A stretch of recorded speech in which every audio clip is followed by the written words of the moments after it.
Olá a todos, eu sou o Cauê, sejam todos muito bem-vindos a mais um vídeo do Revisando com Questões, o nosso conteúdo semanal aqui na JJ Mentoria, focado nas provas de revalidação médica. Pessoal, hoje a gente tem um tema aí de relevância muito alta, tá legal? Nas provas de revalidação médica, esse tema é um tema que realmente sempre cai, tá? Independente de ser a prova do INEP, da UFMT ou da USP, esse é um tema que realmente cai e cai muito dentro da epidemiologia, dentro da preventiva. Ok? Então hoje a gente vai falar sobre SUS, pessoal, Sistema Único de Saúde.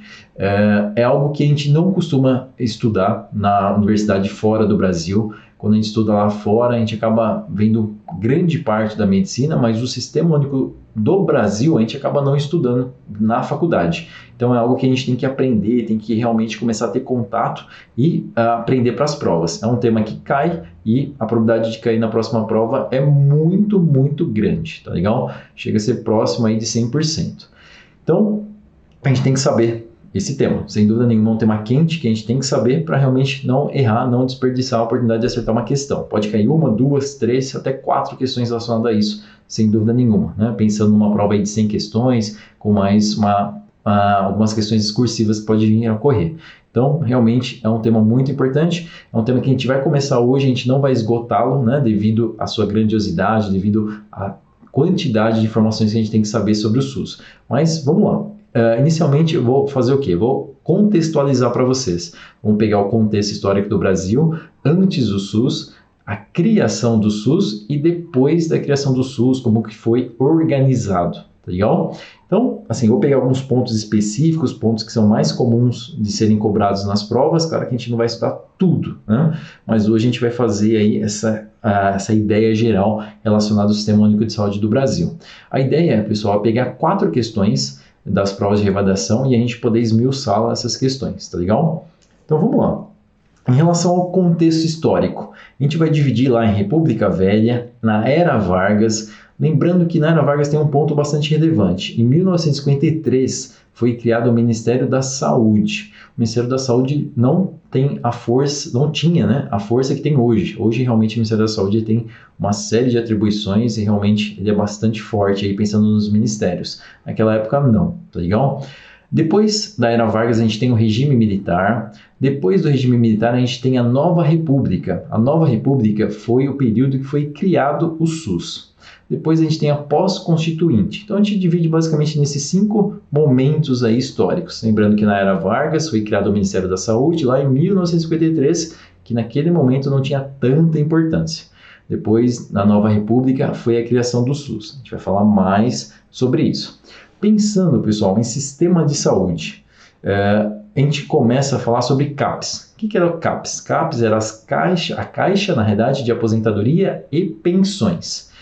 Ele era voltado para a saúde? Ele era voltado para toda a população? Não, tá? Ele era voltado para diferentes áreas, ou seja, para trabalhadores urbanos, tá? Então, ele é uma classe de trabalhadores que acabaram criando essas caixas de aposentadorias e pensões. A gente chama também a CAPS de Lei Eloy Chaves, tá legal? Isso foi criado em 1923, devido à pressão dos trabalhadores urbanos. Nesse momento tinha muitos trabalhadores urbanos, né? Nesse momento estava crescendo cada vez mais trabalhadores urbanos e começaram a criar esses movimentos que tinham que criar algum sistema ali de saúde para que esses trabalhadores tivessem a possibilidade de usufruir, tá? Então não era para todo mundo, era só para esses determinados trabalhadores urbanos, ok? O CAPS ele foi unificado e foi criado a IAP. O que é IAP? IAP é um Instituto de Aposentadoria e Pensão, tá legal? Então a gente tinha lá a Caixa de Aposentadorias e Pensões, com a unificação de várias caixas de aposentadorias e pensões, foi criado então os institutos de aposentadorias e pensão. Então era algo que era inicialmente pequenininho, pegou várias caixas, vários CAPs, e aí criou-se então algo maior, tinha mais renda, então com isso pôde-se fazer diferentes estruturas com essa renda maior, ok? Em relação ao IAP, que são os Institutos de Aposentadorias e Pensões, ele começou lá em 1933, tá legal? Então, lembrando lá do CAPS, menorzinho, juntou vários, criou-se o IAP, 10 anos, lá em 1933. E depois a gente tem o INPS, que ele foi criado. O INPS é o Instituto Nacional de Previdência Social. Ele continuava sendo voltado para a economia formal. Então, só tinha direito de usufruir desse serviço quem fazia parte da economia formal. O INPS ele foi criado lá em 1966. Depois, teve uma junção ali, o INAMPS. Tá? O INAMPS é algo um pouco mais relevante aí, que durou um período... teve um período de 1977 até 1993. Ele até coexistiu com o SUS. O SUS estava criado, já estava acontecendo, mesmo assim ainda tinha o INAMPS, tá legal? Então, basicamente, o INAMPS é o Instituto Nacional de Assistência Médica da Previdência Social.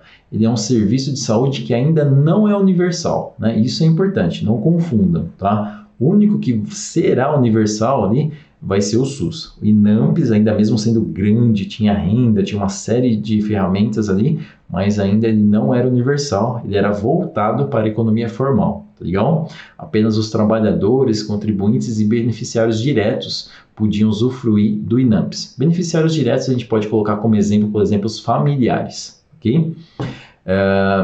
Em relação aos demais cidadãos, se a gente pensar lá em 1977, quando já tinha o INAMPS, a população no Brasil crescendo, o número relevante já de pessoas, o que acontecia? Quem não trabalhava na situação formal, quem não fazia parte, né, da economia formal, eles ficavam à mercê do sistema, eles poderiam utilizar, por exemplo, as Santas Casas de Misericórdia, tá? Então, realmente, quem não tinha uma renda, não tinha muitas opções, né? Não tinha nenhum serviço público ali, e as Santas Casas de Misericórdia, elas ajudavam nesse sentido, que a partir de ajuda de freiras, de diferentes voluntários, tinha Santas Casas, e essas Santas Casas, elas atendiam esses pacientes realmente que não tinham condições financeiras para pagar um hospital ou algum outro tipo de serviço médico, tá legal? Vamos lá. Em relação ao pré-SUS ali, né? Se a gente pensar no INAMPS até o SUS, o que a gente tem de muito relevante para a criação do SUS? O SUS, claro que ele não apareceu do nada, né? A população lá já vinha, de alguma forma, pensando, não, mas poxa, tem INAMPS, mas eu trabalho muito, mas eu não trabalho necessariamente de forma formal, então eu não tenho direito a usufruir do serviço do INAMPS. Então, a população lá estava ali em burburinhos, querendo que tivesse algum serviço realmente para a população. Na 8ª Conferência Nacional de Saúde, teve essa discussão. Essa 8ª conferência é um marco, tá? Pensando aí no SUS. Então, ela ocorreu em 1986 em Brasília. Foi onde a gente considera que houve a idealização do SUS, tá legal? Qual que era a grande diferença do SUS, do INAMPS, do IAPS, do CAPS? A grande diferença era a universalização da saúde, né? Então, a ideia de criar um sistema único de saúde para a população brasileira, ou seja, universalizar, independente se essa pessoa morava no norte, nordeste, sul, centro, ela teria essa oportunidade de usufruir do sistema único de saúde, tá legal? Então, o grande ponto é a universalização, ok? Isso ocorreu, então, em 1986. No governo Sarney, houve lá uma nova Constituição, a Constituição de 1988, tá? Na Constituição de 1988, ocorreu uma série de mudanças, e uma delas foi a garantia da implantação do Sistema Único de Saúde. Poxa, Cauê, mas então o Sistema Único de Saúde ele nasceu lá em 1988? Teoricamente, sim, né? Teve ali um embrião, teve o nascimento realmente do SUS, mas naquele momento a gente sabia que ele tinha que existir, garantia a implantação dele, mas ainda não tinha muitas ferramentas organizacionais, institucionais relacionadas ao Sistema Único de Saúde. Então ele nasceu teoricamente na Constituição de 1988, mas não necessariamente já começou a ter serviços para a população naquele momento. Demorou um tempo, tá? Tem uma lei, a Lei 8080, tá? Que realmente basicamente é a mais importante, tá legal? Vai ter outras que também são muito importantes, mas a Lei 8080/90, por que /90? Porque foi em 1990, tá legal? Ela é a Lei Orgânica da Saúde. Então não esqueçam dessa lei. Lei 8080. O que ela tem de tão importante? Ela regulamenta o Sistema Único de Saúde e detalha. Ela detalha quanto à organização, a estruturação e os princípios do Sistema Único de Saúde, tá legal? Então, assim, em 88, garantiu-se a implantação do Sistema Único de Saúde, mas não tinha muitas informações. Lá em 1990, aí sim, aí teve a regulamentação e o Sistema Único de Saúde ele foi detalhado, tá legal? Então, não esqueçam disso, isso é algo bastante importante, bastante relevante. Então, em 1990, a gente já tinha a parte burocrática pronta do SUS, só que a gente não tinha a parte prática. Então, foi feito ali em 1990 a Lei 8080 e a partir dessa lei a gente tinha, teoricamente, a teoria de como iria organizar, como iria funcionar o SUS. Estava dando os primeiros passos, na realidade, né? Então, a Lei 8080, o que ela traz para a gente? Ela traz, basicamente, as principais atribuições do Sistema Único de Saúde. Para a gente poder falar das atribuições, a gente tem lá os princípios, tá? Então, a gente vai definir os princípios éticos/doutrinários, tá? Quais são? São 3. Tem alguns que colocam 3, eu já vi na literatura também 4, tá? Vamos falar desses 3. Quais são? Universalidade, ou seja, todas as pessoas no Brasil podem utilizar desse novo sistema, independente de ser brasileiro ou estrangeiro, tá? Em território brasileiro vai poder usufruir do Sistema Único de Saúde, tá legal? Então, a universalidade, isso é algo que tinha uma luta para que realmente pudesse acontecer, né? Lembrando lá que no INAMPS, no CAPES, IAPS, no INPS não tinha isso, né? Era classe, os trabalhadores formais. Então, o SUS ele muda totalmente isso. A partir de agora, todo mundo que esteja em território brasileiro vai ter a opção de utilizar o sistema de saúde brasileiro, tá legal? Segundo, equidade. Equidade, se a gente fosse definir ali bem rapidamente, seria tratar as pessoas de forma desigual. Então, na realidade, tratar os desiguais de forma desigual, tá? Depois a gente vai falar mais sobre isso, é um pouquinho confuso, parece, né? Mas equidade é algo que é relativamente fácil, tá legal? Tem uma questão relacionada a isso, a gente vai discutir isso melhor.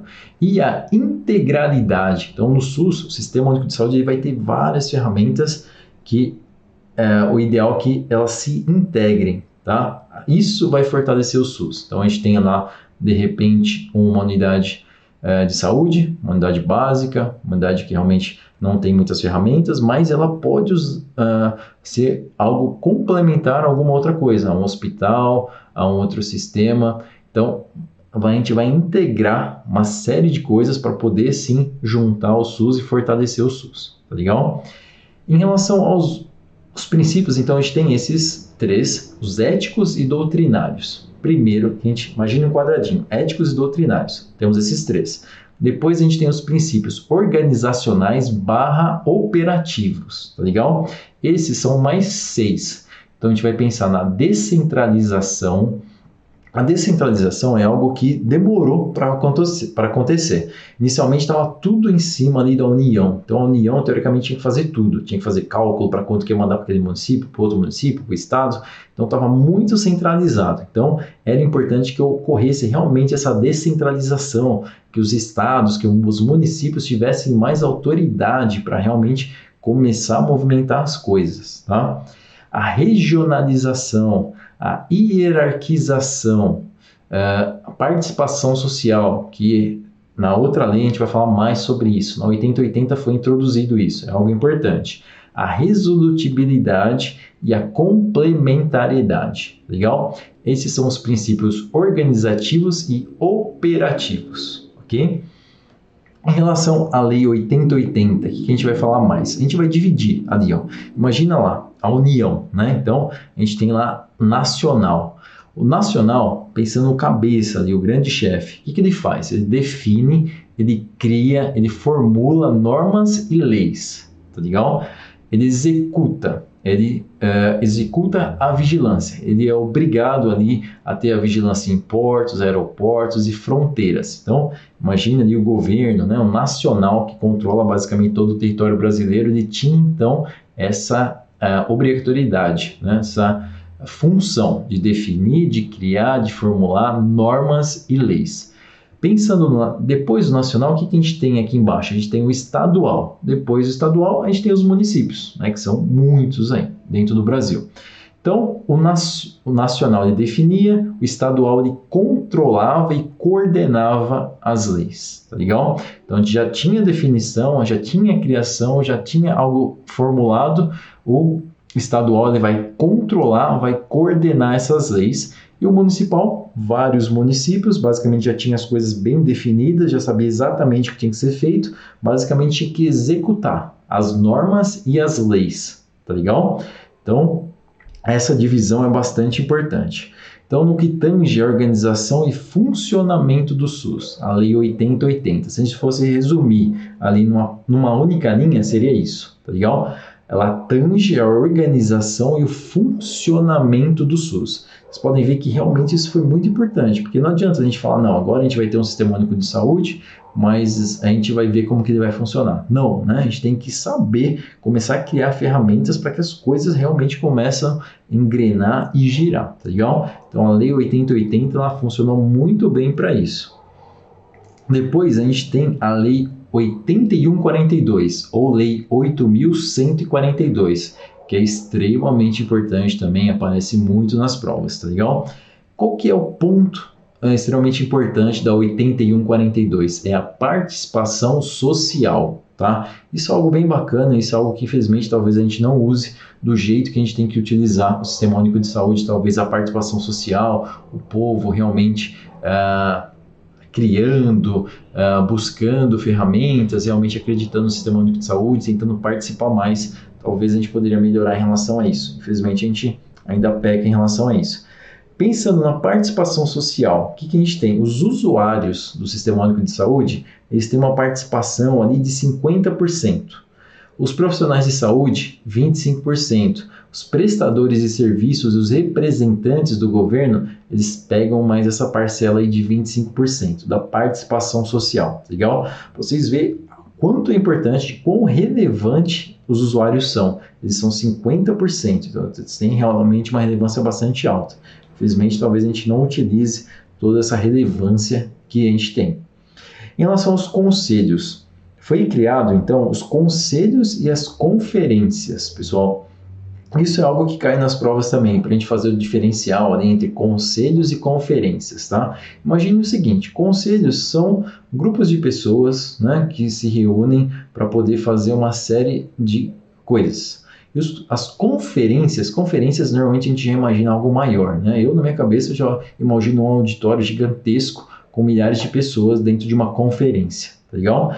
Então, isso é legal para a gente poder diferenciar. Os conselhos são algo menor e as conferências são algo bem grande, ok? Então, os conselhos eles ocorrem de forma mensal. Eles são considerados deliberativos e permanentes, tá? Algo que pode cair, assim, sinceramente eu nunca vi, mas pode cair. O Ministério Público, o Poder Judiciário, o Poder Legislativo, eles não compõem os conselhos, porque senão teria muito conflitos de interesse, tá legal? Em relação aos conselhos, 50% é formado pelos usuários do Sistema Único de Saúde. Isso é um paritário que a gente fala. Em relação a distinta, é um segmento não representa o outro. A gente tem que ter isso, né? Um segmento não representa o outro. Então, a gente não pode ter vários segmentos ali, todos representando a mesma coisa, porque senão a gente vai ter novamente aí esse conflito de interesse. Então, a gente tende a separar, realmente a quebrar em vários bloquinhos ali, né, os usuários, para a gente poder realmente não ter tanto conflito de interesse que infelizmente a gente sabe que ocorre. Em relação a ser autônoma, é uma outra característica dos conselhos. para que não tenha conflito de interesses, tá legal? Então, assim, tem várias ferramentas que a gente tenta quebrar esses conflitos de interesses. Infelizmente é difícil, mas existe essas ferramentas. Em relação às conferências, qual que é a grande diferença em relação aos conselhos? Por exemplo, em relação ao período. Lembrando que os conselhos eles são mensal. As conferências não, elas são de 4 em 4 anos, tá legal? O que elas fazem? Basicamente, elas avaliam a situação da saúde e criam novas diretrizes, né? Essas diretrizes elas têm que ser sempre criadas, tem um número mínimo de diretrizes para serem criadas? Não, né? Basicamente vai ser feita uma avaliação. Se estiver tudo muito ruim, se os dados estiverem todos muito alterados, aí sim, vai ter que ter uma série de mudanças para tentar alinhar isso, melhorar essas coisas. Mas se tiver tudo muito bem alinhado, a tendência é que não tenha novas grandes diferenças, muitas novas diretrizes, tá legal? Então basicamente a gente vai avaliar dados e a situação da saúde e criar diretrizes para poder ajustar essas alterações que a gente julgue que estejam ruins. As conferências, basicamente, elas são convocadas pelos conselhos.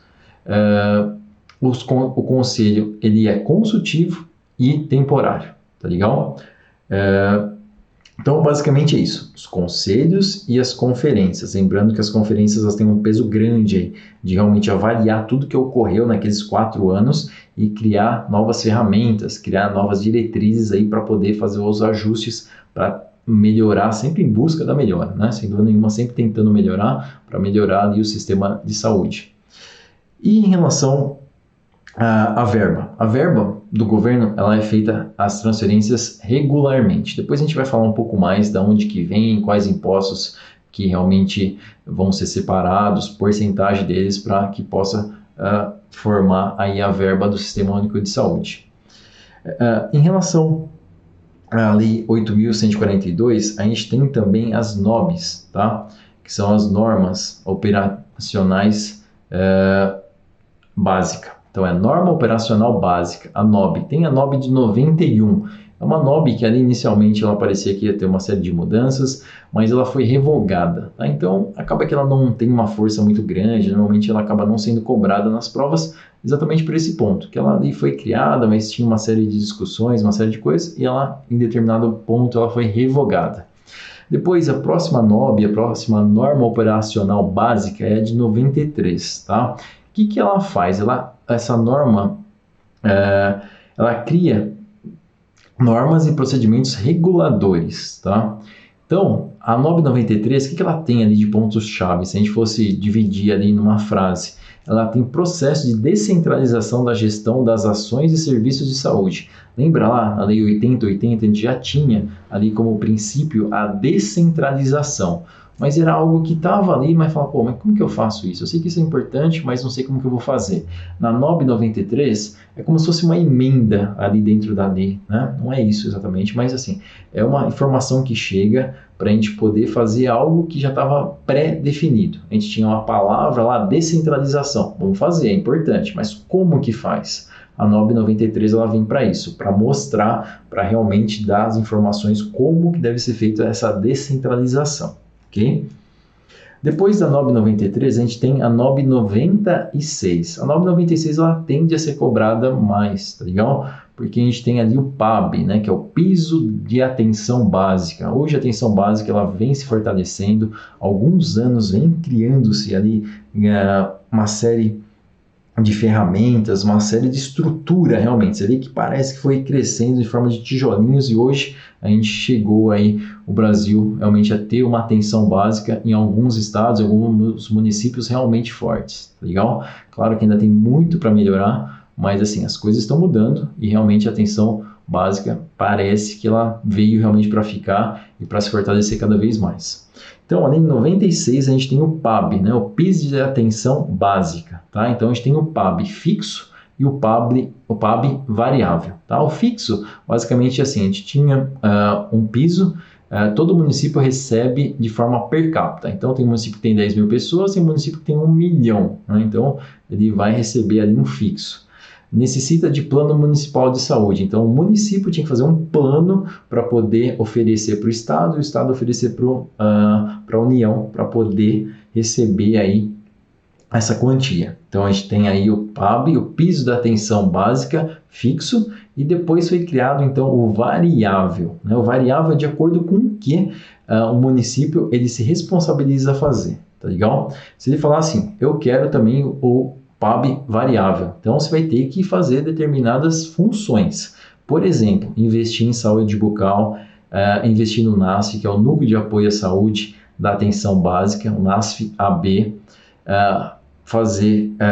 implantar, na realidade, equipes de estratégia da saúde da família, implantar estratégias para melhorar a saúde da mulher, por exemplo, tá legal? Então, o PAB variável, o município ele tinha essa opção, falar, não quero, o meu município já tem, por exemplo, uma saúde boa, tá tudo muito encaixadinho, tudo muito bom, não vou querer o PAB variável. Então, ele não tinha essa obrigatoriedade de oferecer esse serviço. Mas outros municípios falam, opa, não, isso daí é uma oportunidade de ter mais dinheiro, eu vou receber mais, vou ter oportunidade de implantar uma série de serviços e, consequentemente, vou ter um governo melhor, né? Melhor avaliado, porque eu estou oferecendo realmente mais ferramentas, mais serviços realmente para a minha população. Então, aí o governo ele tinha daquele município, daquele estado, tinha essa obrigatoriedade de implantar uma série de ferramentas aí para o município, ok?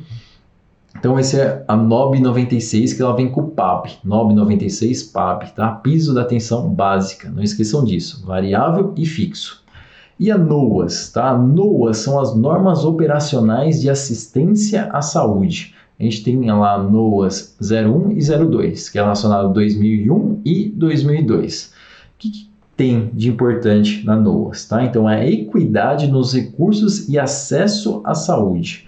Então, assim, equidade foi algo que a gente já viu lá na Lei 8080, mas que nem, eu falei para vocês da descentralização, era algo que estava ali na lei. A gente sabia falar, opa, equidade é importante. Não adianta eu querer tratar uma população que tem muito pouco. Vamos supor que a gente tem um município que já está bem desenvolvido, que a população é majoritariamente urbana, que tem uma boa estrutura, e vou pegar um outro município, que é um município que está no começo ali, que tem uma população média, não tem muitas pessoas, mas também não tem poucas, mas um município pobre, um município que não tem, por exemplo, saneamento básico. Então, o que a gente tem que fazer? A gente tem que fazer esse tratamento de forma não igualitária. Não adianta eu fazer igual, vou mandar 100 para esse e vou mandar 100 para esse. Nunca esse que está aqui embaixo ele vai conseguir chegar aqui nesse daqui de cima. Eles sempre vão crescer, mas sempre vai ter essa disparidade, essa diferença aqui.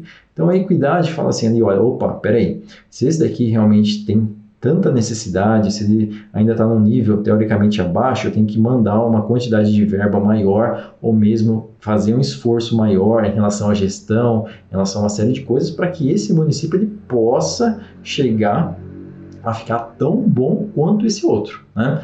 Então vamos supor, vamos só quantificar aqui um exemplo. Se esse daqui eu mandar 100, mandar 100 para esse, 100 para esse, sempre a gente vai manter essa grande diferença. Se eu mandar para esse daqui 500 e 100 para esse daqui ele vai manter os serviços que já estão sendo feitos, talvez até pegar esse 100 e fazer uma certa melhoria. Esse daqui ele vai receber 5 vezes mais. Para quê? Para que a gente tente realmente chegar aí os dois terem um bom serviço, legal? Isso é tratar as coisas de formas desiguais, tá? Então, tratar os desiguais de forma desigual. Se a gente tem uma grande discrepância, então a gente tem que mandar mais recursos para esse que teoricamente está menos desenvolvido, para que os dois possam se igualar, tá legal? Isso é a equidade. Então, a NOAS aí, 01 e 02, ela tem aí equidade nos recursos e acesso à saúde. Aqui a gente tem a regionalização organizada e ampliação da atenção ambulatorial. Então foi criada aí essas ferramentas para que possa melhorar ali em relação à equidade. Vamos lá. O que foi mais criado também? A gente tem lá o Pacto pela Saúde, né? O Pacto pela Saúde nada mais é do que uma busca de melhoria, né? Ele foi criado ali entre 2006 e 2008. Aí dentro do Pacto pela Saúde a gente tem 3 pactos diferentes. A gente tem o Pacto pela Vida, que ele criou temas chaves para a promoção da saúde. Você fala assim, não, a gente tem que melhorar. Então a gente vai pegar alguns pontos chaves. Vamos supor, vamos começar a investir mais na saúde do idoso, vamos investir mais na saúde bucal, vamos investir mais na saúde da mulher. Ele pegou ali temas chaves que realmente as conferências provavelmente criaram novas diretrizes e falaram, não, realmente isso a gente tem que investir, porque a gente está vendo que nos outros países, de acordo com as outras experiências, isso funciona muito bem. Então vamos realmente melhorar a saúde bucal do Brasil, que isso é extremamente importante. Vamos começar a investir em medicina preventiva, vamos fazer outras coisas que possam no futuro até mesmo diminuir esse valor que a gente está, não diminuir proporcionalmente, mas assim, ao invés de a gente ficar sempre investindo muito e nunca ter muitos resultados, sempre tratando ao invés de prevenir, não, vamos começar a fazer medidas preventivas para que a gente possa no futuro aí ver que a nossa população ela está melhorando a qualidade de vida, as pessoas estão vivendo melhor e também com uma melhor qualidade. Então, assim, medidas realmente preventivas e outros tipos de ferramentas para melhorar a qualidade de vida da população. Além do Pacto pela Vida, tem o Pacto de Gestão do SUS, onde foi criada aí uma série de ferramentas e normas para que pudesse ser melhorado a gestão, tá legal? E a gente tem o Pacto em Defesa do SUS. Então, o Pacto de Defesa do SUS foi criado uma série de ferramentas ali para tentar realmente juntar, para deixar o SUS ainda mais compacto, né? Para que não chegue um novo governo e fale assim, não, a partir de agora eu não acho legal o Sistema Único de Saúde, vou quebrar e não vou mais oferecer o Sistema Único de Saúde para os brasileiros. Então, hoje, o Pacto de Defesa ele ajudou a realmente unificar, né? O SUS, com todas as suas dificuldades, a gente vê que entra governo, sai governo, e o SUS continua, né? Mesmo com todas as suas dificuldades, com o seu enfraquecimento, mas ele está lá e realmente é muito difícil um governo chegar e tirar o SUS, né? Realmente isso é algo que pode até tentar alguma ferramenta aí para tentar quebrar algumas coisas dentro do SUS, mas realmente é relativamente forte o SUS, tá legal? Pensando ali na parte das leis, na Constituição brasileira. Basicamente, esses três pactos, o Pacto pela Vida, o Pacto da Gestão do SUS, o Pacto em Defesa do SUS, eles são pactos que eles buscam a equidade social, ou seja, eles tentam melhorar a saúde da população brasileira, tentar igualar um pouco mais todas essas discrepâncias que a gente tem, legal? Então, ele busca aí a equidade social. Uma outra coisa que é bastante importante são os financiamentos do SUS. A gente vai falar isso numa questão específica, tá legal? Vamos lá, vamos começar então com a questão 1. São apenas 4 questões, relativamente não temos mais muita coisa. A gente já falou ali, já introduziu basicamente o que a gente tinha que introduzir em relação ao SUS. Vamos lá, aqui essa primeira questão ele fala assim, para vocês verem o quão é importante. Os princípios e diretrizes do Sistema Único de Saúde determinam que o planejamento e o orçamento em saúde. Vamos lá, aqui eu vou colocar para vocês em relação ao financiamento do SUS. A gente vai dividir em esferas, tá? Então a gente pega lá município, que teoricamente ali é a base, o estado e a União, né? A União ela investe basicamente o ano anterior do que foi investido mais o IPCA, tá? Isso foi feito em 2016, ali foi feito esse acordo. Então a União investe isso, legal? Que investiu no ano anterior mais o valor do IPCA. Em relação ao Estado, o Estado ele investe 12% da sua renda ali do que foi captado e o município investe 15%, tá legal? E de onde vem o recurso? Basicamente ele vem da Seguridade Social. A gente tem alguns impostos, por exemplo, COFINS e CSLL, tá? Lembrando que quando a gente pensa em Seguridade Social, a gente já pensa de repente no INSS, e o INSS não entra, tá? Basicamente vai ser o COFINS e o CSLL, ok? Então, isso eu acredito que eu nunca vi cobrando na questão, pessoal, mas é importante a gente ter essa diferença de esferas, né? Que a União investe um valor, o Estado investe outro e o município investe outro, legal? Essas 3 esferas vão ter investimentos aí através do SUS e esse investimento ele vem através de impostos, né? Que é pago pela população, os impostos que a gente fala da Seguridade Social, basicamente COFINS e o CSLL, ok? Pode cair isso, sinceramente nunca vi cair isso de forma específica, mas pode cair. Vamos lá, aqui voltando para a questão alternativa A. São prerrogativas de direção nacional do SUS consultadas comissões tripartite e bipartite dos conselhos de saúde? Não, tá legal? Pensando aí os princípios e diretrizes que determinam o planejamento e orçamento de saúde? Não. A B, depende da aprovação dos conselhos nacional e estaduais de saúde nos anos em que não acontecem as conferências de saúde? Não, né? Lembrando que as conferências elas ocorrem de 4 em 4 anos, mas ali a gente também tem os conselhos que ocorrem de forma mensal, ok? A C, ficam vinculadas ao plano de saúde de forma que apenas situações de emergência ou calamidade pública podem justificar a destinação de recursos não constantes do plano. É exatamente isso, pessoal. É feito o plano de saúde, né? Esse plano de saúde tem lá as esferas, a União, o Estado, o município. A gente tem definido uma porcentagem, a gente tem definido ali o quanto mais ou menos que vai ser feito e, assim, as porcentagens são definidas, né? Fato, tem ali as porcentagens. Agora, em quanto que vai investir exatamente em valor vai depender realmente da renda, né? Que é feita ali através do imposto. Então, realmente, o planejamento e o orçamento em saúde ficam vinculados ao plano de saúde de forma que apenas situações de emergência ou calamidade pública podem justificar a destinação de recursos não constante no plano. Então, a gente tem o plano, tem o recurso para a gente poder mandar mais, para a gente poder mudar essa porcentagem ou mesmo essa quantia que vai ser enviada só se realmente tiver uma situação de emergência ou calamidade pública, tá legal? Por exemplo, um tornado, algo parecido com um tornado, às vezes no sul do Brasil acontece alguma coisa parecida com um tornado, então de repente alguma coisa de calamidade pública, uma emergência, realmente uma enchente, né, que no Brasil é muito comum, às vezes municípios, estados que são aí atingidos por grandes enchentes, aí pode ser enviado um recurso a mais que não está no plano, mas apenas nesses casos de emergência ou calamidade pública, tá legal? Então a gente vai ficar aí com a alternativa C. Em relação à questão número 2, vamos lá, questão número 2, na pesquisa realizada para avaliação da implantação da estratégia da saúde da família no Brasil, publicada pelo Ministério da Saúde, de 2006, a tendência geral observada foi a melhoria dos indicadores de saúde nos municípios de IDH baixo. Esses dados mostram o cumprimento de qual dos princípios do SUS listados abaixo. Então vamos lá. Então aqui é uma questão que basicamente ele vai falar dos princípios. Lembra que a gente dividia em 2 e aí cada um desses tinha lá uma série de... tinha a universalização, a integralidade, a equidade, por exemplo. Tá legal?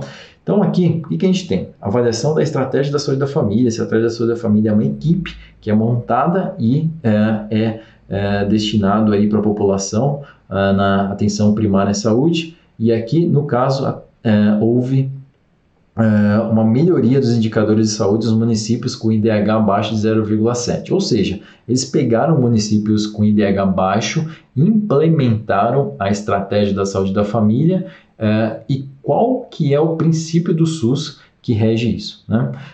Então, vamos lembrar lá, já falou bastante, né? O que é? É integralidade? Não. É hierarquização? Não. É resolutibilidade? Não. É a descentralização? Também não, né? Esse princípio aqui é da equidade, pessoal. Lembra que a gente vai pegar dos municípios, dos problemas que realmente, se a gente comparar um A com B, a gente vê que o B ele realmente precisa de mais. Então, a gente vai implantar ferramentas, estratégias para poder melhorar isso daqui. Então, a gente tem lá o IDH de municípios baixos, com menos de 0,7, a gente implantou uma estratégia para poder melhorá-lo, tá? Então, esse é o princípio da equidade. É uma questão aí relativamente fácil, coloquei aqui para vocês realmente fixar a equidade, que realmente é um princípio aí que tende a ser cobrado nas provas e a gente não pode confundir de maneira nenhuma, tá legal? Vamos lá. Questão número 3, pessoal. A gente tem aí, considere que um médico ele é convidado para participar da reunião da Comissão Intergestores Bipartite para explicar sobre o fluxograma de atendimento dos pacientes diabéticos sem complicações crônicas residentes na capital. Então, a gente tem ali pacientes diabéticos sem complicações crônicas. Segundo o decreto presidencial número 7.508, que regulamentou a Lei Orgânica de Saúde, lembra? A Lei 8080, lá em 1990, por isso que ela é /90. Para garantir o princípio da integralidade, esse grupo de pacientes deverá, no acompanhamento inicial, ser referenciado para a seguinte porta de entrada do Sistema Único de Saúde. Vamos lá, a gente tem as portas de entrada, sendo que a porta de entrada realmente eu diria que principal ali seria realmente a unidade básica de saúde, tá legal? A gente tem, por exemplo, a emergência, o pronto atendimento, que também seria uma porta de entrada com o paciente num caso mais grave. mas a unidade de saúde ela sempre tende a ser a porta de entrada. A gente sempre preconiza que ao invés do paciente tratar uma doença, um acidente, algo, o ideal é que realmente a porta de entrada ele entre pela unidade básica de saúde para que possa ser feita uma medicina preventiva, que a gente possa orientar, que a gente possa realmente promover saúde para esse paciente. Então, nesse caso aqui, a gente tem uma série de pacientes diabéticos sem complicações crônicas. Esses pacientes, eles não têm complicações crônicas, eles não precisam ir para um hospital terciário, por exemplo, passar com um especialista focal. Ele pode sim passar com um médico generalista ou com um médico especializado em medicina, família e comunidade, legal? Então, é preconizado que esses pacientes, eles passem primeiro que a porta de entrada no Sistema Único de Saúde seja a atenção primária, legal? Isso para praticamente todos os pacientes, pessoal. Mesmo que um paciente mais grave, por exemplo, um renal crônico, ele vai entrar direto no hospital terciário? Normalmente não, né? Normalmente ele vai passar no sistema, ele vai passar na atenção primária, ali na unidade básica de saúde, próximo à casa dele, e aí se o médico olhar e falar, opa, esse paciente realmente é um caso que não deve ficar apenas na atenção primária. Ele tem realmente indicação de passar com um especialista focal e de repente até precisa de uma hemodiálise ou alguma outra tratamento ainda mais complexo. Então aí sim, esse médico generalista ou médico de medicina, família e comunidade, ele vai referenciar para o especialista focal. Em alguns casos, esse paciente já vai com uma atenção até mesmo terciária, legal? Mas a base do sistema ali realmente é a atenção primária, e é assim que é preconizado. Vamos lá.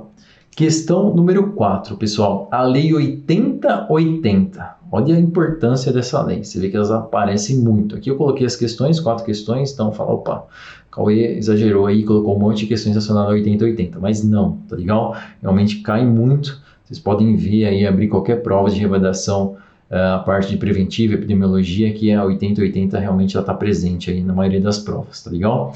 Então, a Lei 8080, de 18 de setembro de 1990, dispõe sobre as condições para a promoção, proteção e recuperação da saúde e a organização e o funcionamento dos sistemas correspondentes.